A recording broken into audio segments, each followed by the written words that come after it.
The first issue addressed is knowledge. Parents who are under false pretenses that allowing these types of medications into their children's bodies can cause long-term side effects, these including autism.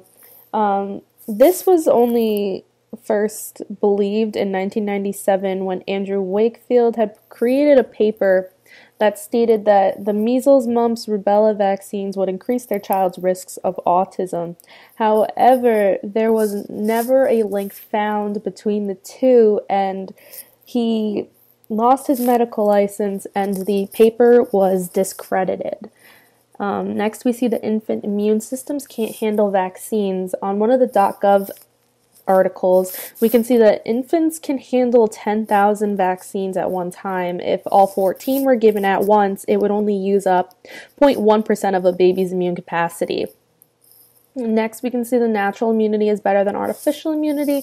For this to even be a topic, you would have to get the disease, build the immunity, and then it would be natural, but you would still have to deal with all of the bills, the medical bills, all of the doctors you see, and it just would be a lot more costly, and you would be suffering through with the disease.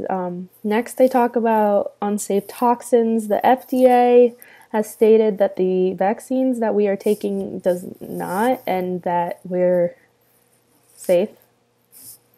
They would not have allowed it to be distributed if they felt that it had, or tested and that it had unsafe toxins in it. Another is better hygiene and sanitation are responsible for decreased infections.